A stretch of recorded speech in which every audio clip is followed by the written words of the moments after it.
Queridos, Salmo 88, lamentação de um atribulado, cântico, salmo dos filhos de Corá, um mestre de canto para ser cantado com cítara, salmo didático de Emã, Ezraíta. Ó Senhor, Deus da minha salvação, dia e noite clamo diante de Ti. Chegue à Tua presença a minha oração, incline os ouvidos ao meu clamor. Pois a minha alma está farta de males e a minha vida já se à beira da morte. Sou contado com os que baixam a cova. Sou como um homem sem força, atirado entre os mortos, como os feridos de morte que jazem na sepultura, dos quais já não te lembras. São desamparados de tuas mãos. Puseste-me na mais profunda cova, nos lugares tenebrosos, nos abismos. Sobre mim pesa a tua ira, tu me abates com todas as tuas ondas. Apartaste de mim os meus conhecidos e me fizeste objeto de abominação para com eles. Estou preso e não vejo como sair. Os meus olhos desfalecem de aflição. Dia após dia venho clamando a Ti, Senhor, e Te levanto as minhas mãos. Mostrarás Tu prodígios aos mortos? Ou os finados se levantarão para Te louvar? Será referida a Tua bondade na sepultura, a Tua fidelidade nos abismos? Acaso nas trevas se manifestam as Tuas maravilhas e a Tua justiça na terra do esquecimento? Mas eu, Senhor, clamo a Ti por socorro, e antemanhã já se antecipa diante de Ti a minha oração. Porque rejeitas, Senhor, a minha alma e ocultas de mim o rosto? Ando aflito e prestes a expirar desde moço. Sob o peso dos Teus terrores estou desorientado. Por sobre mim passaram as Tuas iras, os Teus terrores deram cabo de mim. Eles me rodeiam como água de contínuo. Há um tempo me circundam. Para longe de mim afastaste, amigo e companheiro. Os meus conhecidos são trevas. Até aqui, queridos, a leitura da Palavra de Deus. Esse é o Salmo 88, oração de um atribulado. E ele foi escolhido exatamente por conta do tema do nosso encontro da fé reformada.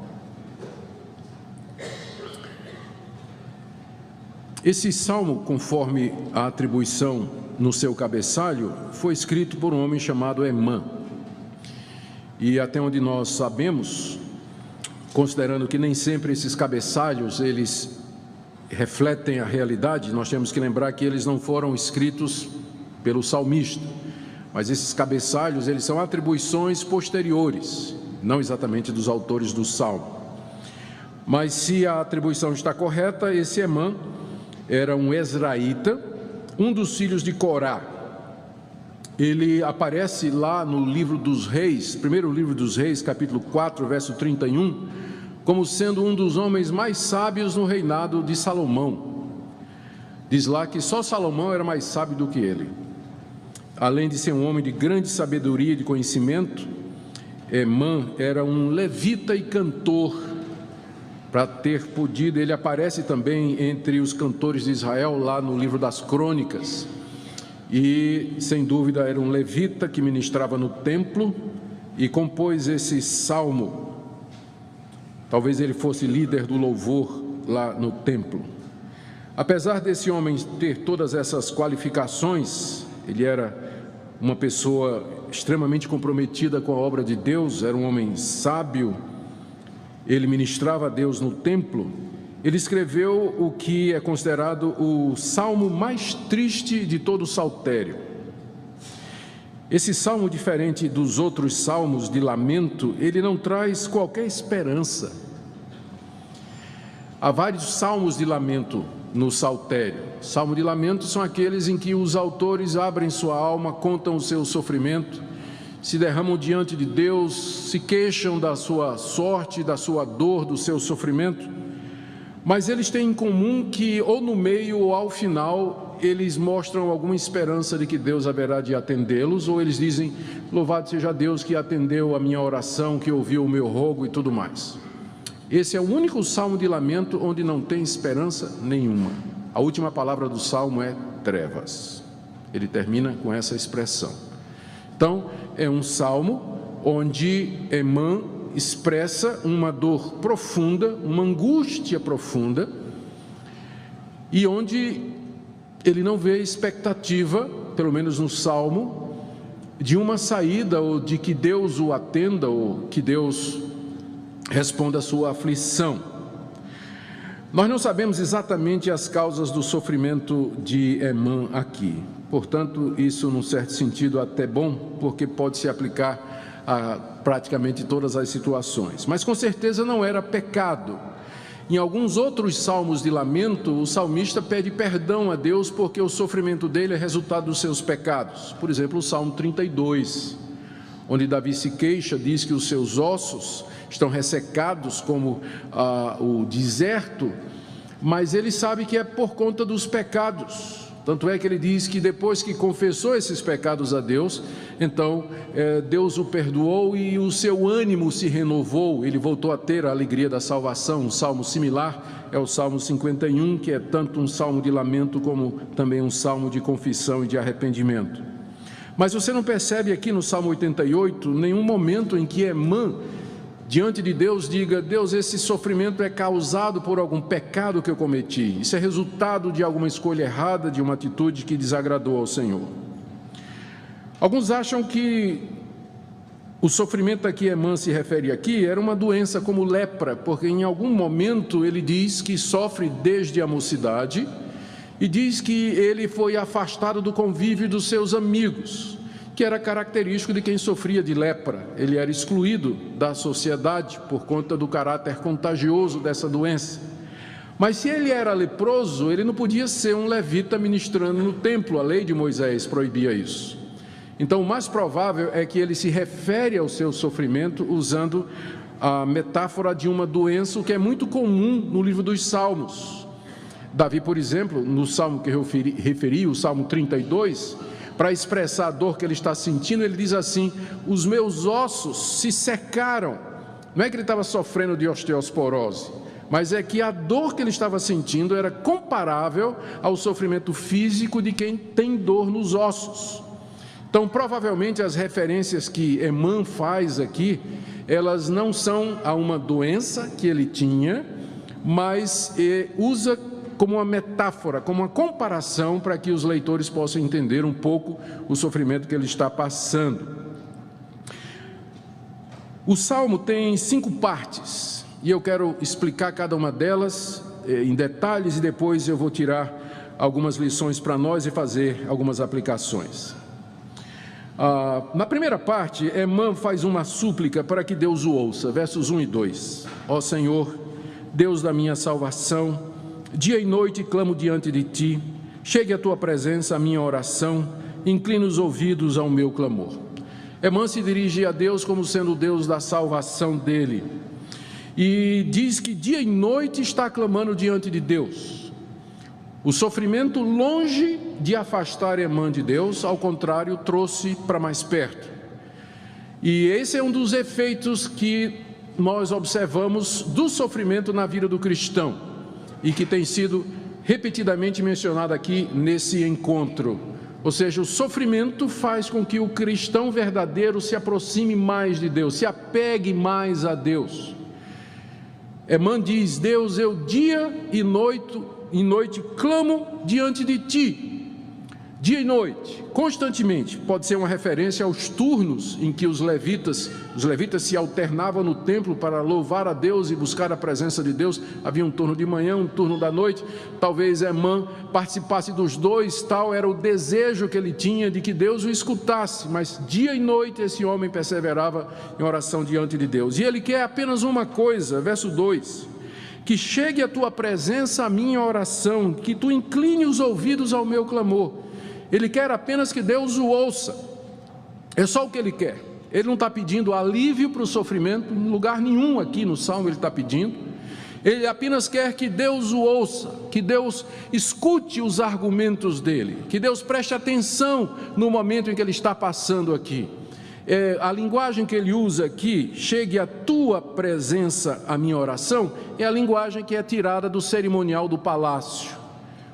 A pessoa que tinha um pedido a fazer ao rei, ele era introduzido à presença do rei, trazia o seu pedido, a sua reclamação diante do rei, e o rei estendia o seu cetro ou dava uma palavra em favor da petição daquela pessoa. O que Emã quer é simplesmente acesso à presença de Deus. Ele quer somente que Deus o ouça, porque o que aflige mais o crente não é tanto o problema físico, a dor emocional, mas o silêncio de Deus. Se ao menos a gente tivesse certeza, toda vez que nós estamos passando por sofrimento, que Deus está nos ouvindo, talvez a gente pudesse suportar melhor o sofrimento, porque a gente sabe que o Todo-Poderoso nos escuta. Emã aqui está como nós, às vezes, que mandamos uma mensagem no WhatsApp, importante, extremamente significativa, e a gente fica checando o WhatsApp a cada 30 segundos para ver se aparece aqueles 2 tracinhos azul, indicando que a pessoa recebeu e leu a mensagem, não é? Pois é isso que Emã está fazendo aqui. E ele olha no WhatsApp e parece que Deus nem ouviu, nem recebeu e nem leu. Então, é isso que ele quer aqui nos 2 primeiros versos. Senhor, chegue à tua presença, a minha oração, incline os ouvidos ao meu clamor. É isso que ele quer. Que Deus o atenda, que Deus o ouça, que Deus abra os ouvidos, que Deus dê um sinal de que está escutando. A partir do verso 3 até o verso 5, Emã faz uma descrição do estado em que ele se encontra. Por bem ou por mal, não é? Se Deus está escutando ou não. Então eu vou descrever o meu estado diante dele. O que é que eu estou passando? E ele faz isso através de 3 metáforas aqui, do verso 2 até o verso 5. A primeira, ele diz assim: pois a minha alma, no verso 3, já está farta de males. A minha alma está farta de males. Esse verbo aqui, ficar farto, significa você comer tanto que você não aguenta mais nada. Você está empanturrado mesmo. Todo mundo aqui conhece essa sensação, né? Que não sobra nem espaço para a sobremesa. É isso aqui que Emã está dizendo: a minha alma não aguenta mais o sofrimento, a minha alma está farta de males. São tantos males, Deus, que não tem espaço para nenhumzinho mais. Eu estou no meu limite. Eu já recebi todo o mal, todo o sofrimento que eu poderia receber aqui nesse mundo. A minha alma, eu não aguento mais, eu estou no limite. Essa é a primeira figura. A segunda, ainda no verso 3, ele diz: a minha vida já se abeira da morte. A figura aqui é de alguém andando perigosamente na beira de um penhasco. Mais um passo, mais um movimento, e ele se precipita no fundo do penhasco. Ele diz: a minha vida está como quem está caminhando exatamente no limite. Mais um passo e eu vou cair, Deus. A minha vida já se abeira, está na beirada de cair na morte. A terceira figura, está do verso 4 até o verso 5, é tirada do campo de batalha. Naquela época não tinha cruz vermelha, não tinha helicóptero de resgate, não tinha equipe médica. No campo de batalha, se um guerreiro fosse ferido, ele era deixado para trás, porque não tinha o que fazer, não tinha o que fazer. E o que é que acontecia? Às vezes, o guerreiro, o soldado, ele era ferido, e os companheiros, vendo a ferida, uma ferida que não tinha cura, não tinha como recuperar, simplesmente pegavam o companheiro ferido e jogavam onde estavam já os cadáveres, os que estavam mortos. Ele não estava morto ainda, mas era só uma questão de tempo. Tanto é que os seus companheiros pegavam e jogavam onde estavam lá aquela pilha de cadáveres. É o que ele diz aqui: eu sou contado com os que baixam a cova. Ainda nem morri, mas já entrei na estatística dos mortos em batalha. Sou como um homem sem força, atirado entre os mortos. É assim que ele está se sentindo. Como os feridos de morte que jazem na sepultura, dos quais já não te lembras e são desamparados de tuas mãos. 3 figuras ele usa para descrever o sofrimento dele. A minha alma está farta de males, eu não aguento mais, Deus, absolutamente mais nada. Segunda, eu estou caminhando na beira do abismo, mais um passo e eu me precipito na morte. E terceiro, eu estou me sentindo como um soldado ferido no campo de batalha, que já é contado como baixa, já é contado entre os mortos, embora eu ainda esteja vivo. Estou ferido mortalmente, mas já estou me sentindo lá no meio daqueles que já morreram, e eu estou sendo contado entre eles. São essas metáforas que ele usa para explicar a situação em que ele se encontra diante de Deus. E nós estamos falando aqui de um homem temente a Deus, estamos falando aqui de um homem piedoso, estamos falando aqui de um homem sábio, de acordo com o primeiro livro dos Reis 4:31, mas que não foi poupado desse tipo de sofrimento. Na terceira parte do Salmo, que vai do verso 6 até o verso 9, Emã atribui a Deus aquilo que está acontecendo com ele. Atribui a Deus aquilo que está acontecendo com ele. Por ser um judeu, ele sabia muito bem que o Deus de Israel estava por detrás de toda e qualquer situação, conforme nós ouvimos na palestra anterior, proferida pelo reverendo Emílio. Deus fez Israel sangrar. Não foram os filisteus, mas foi a mão de Yahweh que fez isso. Todo judeu sabia disso. Eles não eram pagãos, eles não atribuíam seu sofrimento à sorte, ao destino, ao azar ou qualquer coisa, mas eles tinham uma consciência muito clara de que há um Deus por detrás de todas as coisas. Por isso que nesses versos aqui, do verso 6 ao verso 9, claramente ele diz a Deus, verso 6, tu me puseste na mais profunda cova, nos lugares tenebrosos, nos abismos. Quem me colocou nessa situação, Deus, foi o Senhor. Tu me pusestes. No verso 7, sobre mim pesa a tua ira. Eu estou sentindo como se eu estivesse debaixo da tua ira, como se tu estivesses zangado e irado para comigo. Tu me abates, verso 7 ainda, com todas as tuas ondas. Eu sou como um navio no meio do mar que está sendo abatido pelas tuas ondas. As ondas que estão vindo aqui, foi o Senhor que mandou, como o Senhor mandou aquela tempestade contra o navio onde estava Jonas. É assim que eu me sinto. Verso 8, tu apartaste de mim os meus conhecidos, todos eles foram embora, e foi o Senhor que fez isso, me deixou sozinho. Os meus conhecidos, eles já não andam mais comigo. Por isso que alguns acham que o problema dele era a lepra, não é? Porque não tinha mais como os amigos andar com ele, mas nós já vimos que essa interpretação provavelmente não é a mais certa.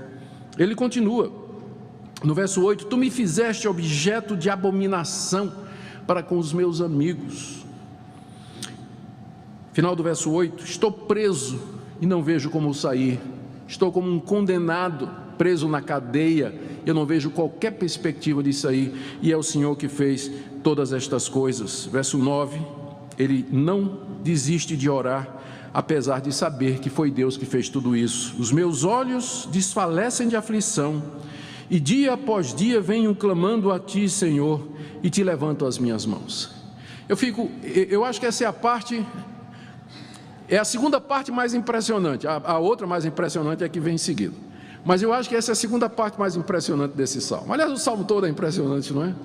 Esse homem tem consciência de que o sofrimento agudo, intenso que ele está passando, vem de Deus. Contrariamente ao que se ensina hoje na maioria das igrejas evangélicas de nosso país, de que a dor, o sofrimento, a miséria, a doença, isso é coisa do diabo, é o diabo que faz isso. Eu não nego que algumas vezes, de fato, o diabo está por detrás disso. Há vários exemplos na Bíblia de ataques malignos, como aquele que foi feito em Jó, onde fica claro que o diabo é capaz de destruir a vida de uma pessoa e trazer sofrimento intenso. Jesus uma vez libertou uma mulher que fazia 12 anos andava encurvada por conta da ação maligna. Jesus uma vez curou uma pessoa que era surda e muda, expelindo o demônio que estava nela. Então não estamos negando que o diabo está por detrás de muito do sofrimento da raça humana, mas seria um exagero, seria um equívoco teológico dizer que todo o sofrimento ou todos esses males que acometem a raça humana, eles são resultado direto da ação de algum tipo de demônio, porque seria minimizar e esquecer o que a Bíblia diz, por exemplo, num salmo como esse, onde esse homem iluminado, inspirado, esclarecido, ele sabe que é Deus que está fazendo ele passar por todo aquele sofrimento. Mas o que eu disse que é impressionante nesse salmo é que o fato de saber que é Deus que o coloca nessa situação de sofrimento indizível, isso não faz com que Emã vire as costas para Deus indignado. dizendo coisas do tipo: eu não mereço isso, não sei porque é que o Senhor está fazendo isso comigo. Isso não é maneira do Senhor tratar os seus filhos. Ao contrário, quanto mais Deus aperta, mais Emã ora. Ele se volta para Deus: eu sei que é o Senhor que está fazendo isso. São as tuas ondas, são as tuas vagas, são os teus terrores que estão vindo sobre mim, a tua ira que está vindo sobre mim. Mas ainda assim, eu, de contínuo, verso 9, eu clamo a ti dia após dia, Senhor, e levanto as minhas mãos, súplices, pedindo que o Senhor me ouça, que o Senhor atenda o meu clamor, que o Senhor veja a minha situação. Na quarta parte do Salmo, ele argumenta com Deus que a morte dele não vai servir a nenhum propósito para Deus. Ele está sofrendo muito, mas ele ainda quer viver. Ele está sofrendo muito, mas ele não vê a morte como a saída. Tanto é que ele argumenta com Deus que a morte dele não vai servir. Vai servir a Deus em quê? Veja como ele argumenta a partir do verso 10. Mostrarás tu prodígios aos mortos? Ou seja, tu fazes milagres para quem já morreu? Os mortos podem ver os teus milagres? Verso 10 ainda. Ou os finados se levantarão para te louvar? Os finados não louvam a Deus. É claro que Emã aqui está falando da perspectiva dessa vida. A pessoa que está no cemitério, ela não canta mais no coral, não é? Ele não está falando da vida depois, o que é que acontece depois da morte. Ele está falando da realidade daqui, da perspectiva humana. Quem morreu não canta mais no coral. Quem morreu não vê mais os milagres de Deus. No verso 11, será referida a tua bondade na sepultura? Os mortos não ouvem mais as pessoas falarem da bondade de Deus. A tua fidelidade será referida nos abismos da morte? No verso 12, acaso nas trevas se manifestam as tuas maravilhas e a tua justiça na terra do esquecimento? Porque é isso que o cemitério é, a terra do esquecimento. Depois que nós formos levados para lá, nós vamos ser esquecidos, é só uma questão de tempo. Talvez os nossos filhos, um pouquinho mais os nossos netos, mas aí a outra geração, nós seremos apenas mais uma lápide em algum cemitério, em alguma parte do mundo. E a pergunta de Emã é isso: o que é que o Senhor ganha com isso, Deus? Eu, enquanto estou vivo, eu canto no coral, sou levita, componho, sou sábio, aconselho Salomão, sou um dos conselheiros de Salomão, proclamo a tua justiça e a tua verdade. Se eu morrer, o que é que o Senhor ganha com isso? O Senhor vai perder um adorador, o Senhor vai perder um proclamador da tua verdade. Ele está argumentando com Deus. Agora eu pergunto, se Deus botasse a faca na sua goela hoje à noite, que argumento você ia ter com ele? Para dizer: Deus, não me mate. Não me mate, Deus. Olha, vou dar 10 razões para o Senhor não me matar essa noite. Faz a lista aí. Que razões você apresentaria para Deus não lhe levar hoje? Emã está dizendo: o que é que o Senhor ganha se eu morrer? O que é que o Senhor vai ganhar com a minha morte? Ele sofre, ele está muito sofrido, mas ele quer viver, ele quer servir a Deus aqui nesse mundo, quer proclamar os louvores de Deus, falar das maravilhas de Deus, anunciar a sua fidelidade e a sua bondade aqui nesse mundo. Só que nesse exato momento, a dor, a angústia e o sofrimento apenas fazem com que ele peça misericórdia a Deus, levante as mãos dizendo: Senhor, o Senhor não ganha nada se eu morrer. Na verdade, o Senhor vai perder um servo teu, um filho teu aqui no mundo, um a menos, para louvar e glorificar o teu nome. Do verso 13 até o verso 18, a quinta e última parte do Salmo, ele insiste em orar, apesar de não ter uma resposta de Deus. Ele insiste em orar, e ele mais ou menos repete tudo o que ele disse aqui. Veja no verso 13: mas eu, Senhor, clamo a ti por socorro, e antemanhã já se antecipa diante de ti a minha oração. Ou seja, bem cedinho, de madrugada, Deus, eu já estou de pé e estou orando, para que quando o Senhor chegar lá no seu escritório, que abrir o laptop, aí, plim, mensagem de Emã.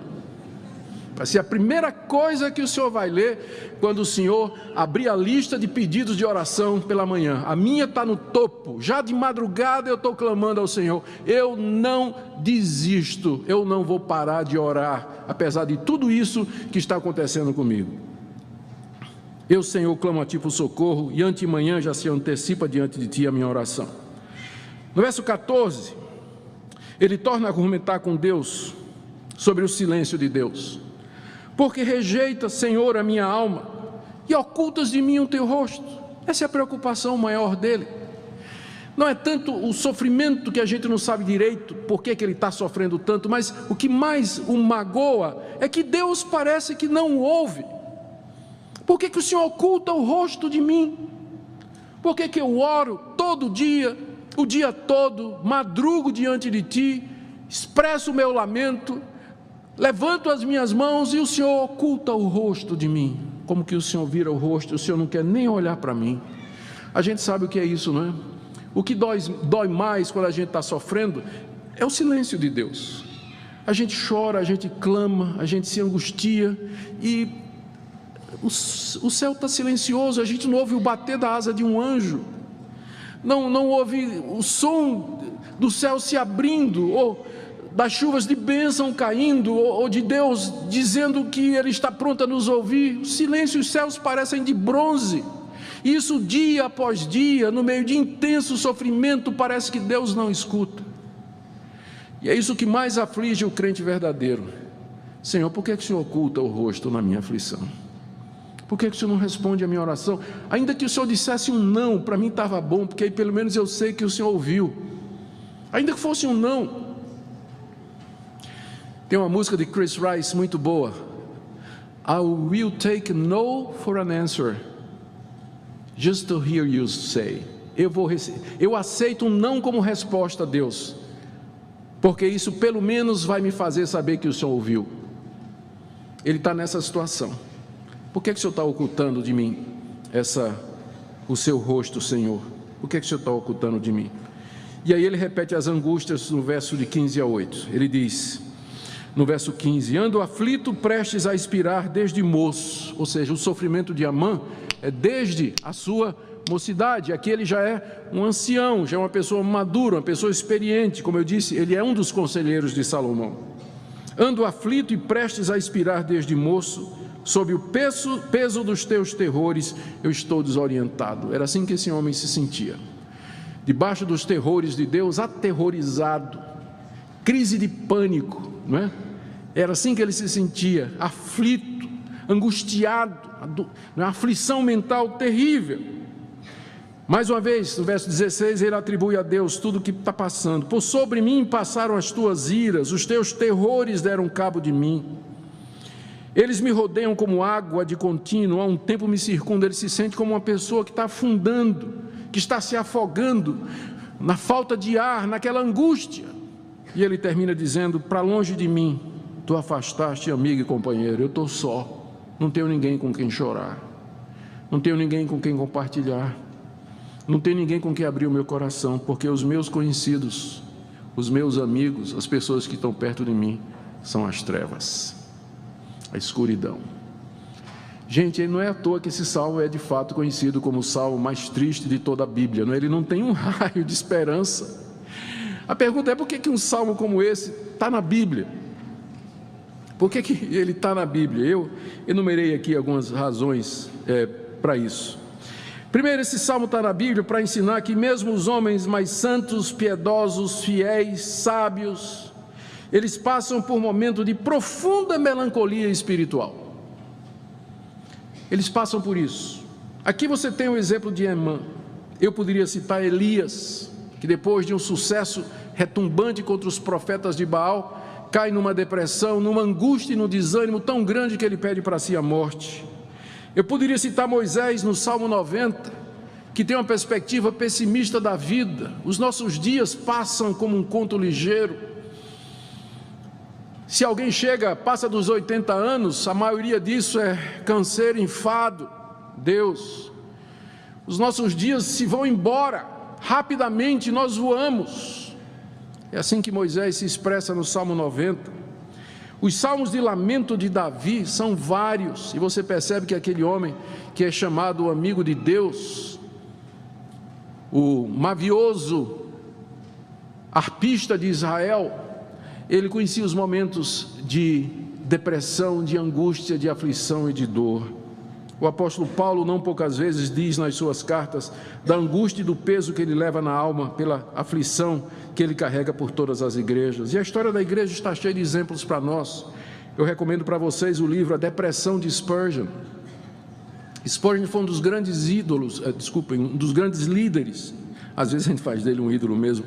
Ele foi um dos grandes líderes da igreja evangélica na Inglaterra, século passado. Homem de Deus, considerado o príncipe dos pregadores. Seus sermões continuam sendo impressos, traduzidos e vendidos no mundo todo, hoje, espalhados pelo mundo. E tem feito bem a milhares e milhares de pessoas. Pouca gente na história da igreja influenciou tanto o mundo como Charles Spurgeon, pregador batista reformado. Todavia, Spurgeon sofria de uma depressão profunda toda a sua vida, que ficou agravada depois de um incidente no templo, no tabernáculo que ele havia construído com a sua igreja, quando alguém brincando gritou no meio do culto: fogo, fogo, incêndio, e aí houve um estouro da boiada, da multidão, saíram pisoteando e morreram várias pessoas. Spurgeon nunca se recuperou disso aí. Tinha vezes que ele tinha que ser levado pelos diáconos para pregar. Os diáconos iam em casa buscá-lo e traziam ele no braço para que ele pudesse pregar. Tal a aflição e angústia da sua alma. Ele com frequência tinha que viajar para outros lugares para poder experimentar novos ares, para poder se livrar da depressão profunda que ele experimentou a maior parte da sua vida. Ele viveu debaixo de intenso sofrimento. A depressão de Spurgeon. Se você quiser um outro livro, eu recomendo O Sorriso Oculto de Deus, de John Piper, onde ele trata de 3 personagens da história da igreja, que são muito conhecidos, extremamente úteis, abençoados por Deus. O primeiro deles, William Cowper, um poeta inglês do século XVIII, foi internado como louco na ala psiquiátrica de um hospital em Londres durante 3 anos. Pensavam que ele estava louco, tinha ataques de loucura. Saiu dali, converteu-se ao cristianismo, mas continuou extremamente aflito e oprimido de mente. Com frequência tinha que ser internado. Era considerado, às vezes, tinha ataques de insanidade. Várias vezes tentou suicídio. Mas era um homem crente e temente a Deus, que escreveu dos hinos mais bonitos do cancioneiro evangélico mundial. Ao hino dele, há uma fonte cheia de sangue que corre das veias de Emmanuel, que é um clássico da inódia evangélica, pela profundidade, pela teologia, pela beleza da sua harmonia. Mas era um homem que a vida toda padeceu, não conhecia um momento de paz na sua mente, constantemente atormentado. Nesse mesmo livro, Piper conta a história de John Bunyan, autor do livro Peregrino, perseguido, jogado numa prisão, obrigado a fazer cadastro de sapato para sustentar uma filhinha que é cega, debaixo de intensa dor emocional. Uma vez o Bunyan pensou que tinha blasfemado contra o Espírito Santo, e durante 2 anos ele se sentiu debaixo da ira de Deus, completamente desanimado, à beira do inferno, e produziu um dos livros mais conhecidos e importantes de toda a literatura cristã no mundo, que é exatamente o Peregrino, que só é suplantado pela Bíblia em termos de venda, em número de exemplares vendidos. Nesse mesmo livro você vai ler a história de David Brainerd, um jovem americano que se sentiu chamado para pregar o evangelho entre os índios, ainda jovem, sofrendo profundamente no seu corpo. Teve uma vida curtíssima, morreu de tuberculose e pneumonia nos braços daquela que seria sua futura esposa, Jerusa, uma das filhas do grande Jonathan Edwards. Rejeitado na Universidade de Yale, não conseguiu ficar lá, porque uma vez ele disse que um determinado professor tinha tanta graça de Deus como um banco, e foi expulso, não é? E resolveu ser missionário entre os índios, por dizer a verdade. Porque em alguns casos, alguns professores de teologia não têm mais graça de Deus do que um banco mesmo. E ele foi para os índios, e lá ele experimentou sofrimentos intensos. Leia o diário de David Brainerd, escrito pelo seu sogro Jonathan Edwards, e você vai ver o sofrimento que aquele homem passou. Todos esses casos, esse sofrimento inclui a sensação de abandono por Deus, as orações não respondidas, a impressão de que se está debaixo da ira de Deus, a falta de confortos terrenos, a falta de cura, falta de saúde, falta de segurança financeira, desânimo, tristeza, falta de propósito.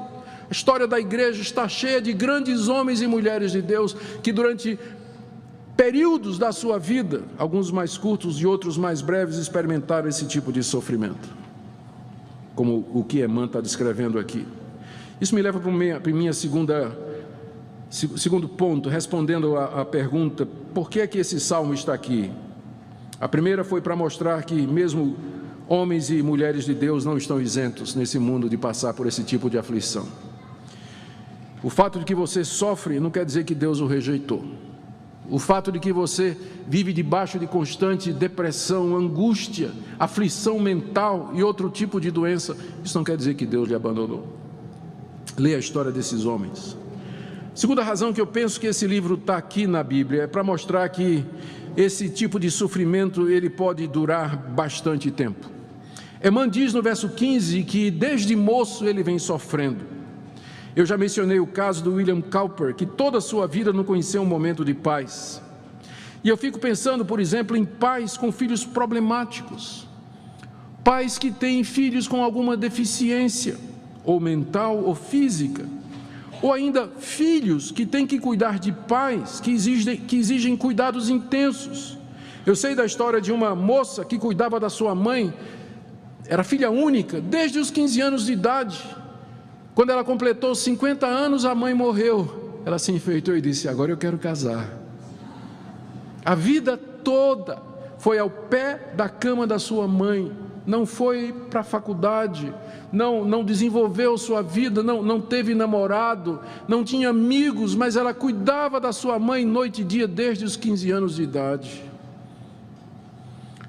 Uma pessoa que tem uma doença crônica, às vezes o sofrimento dura a vida toda, um longo período de tempo.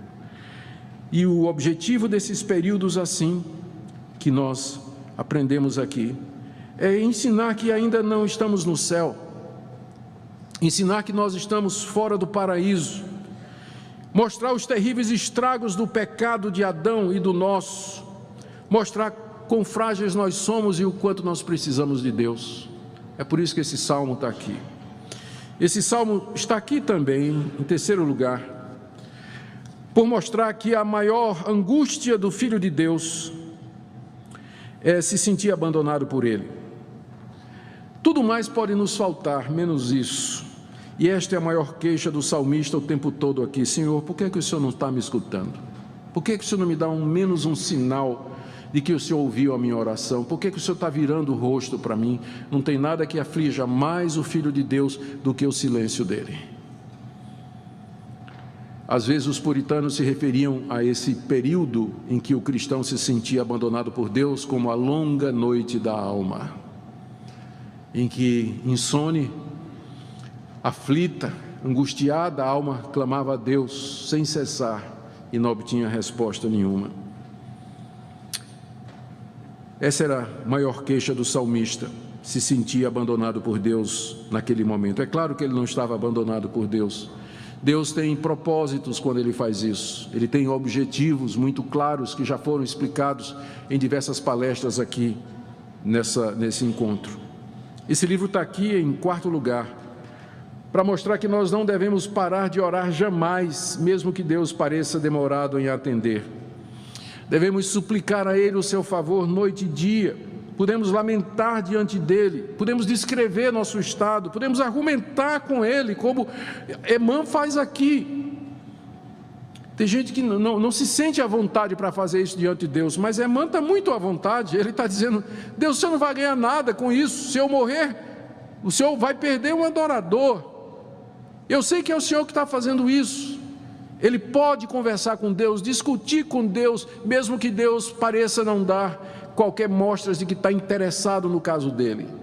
Mas o que move esse homem é a confiança e a fé naquilo que ele chama no início desse salmo, o Deus da minha salvação, que era o nome pactual de Deus para com a nação de Israel.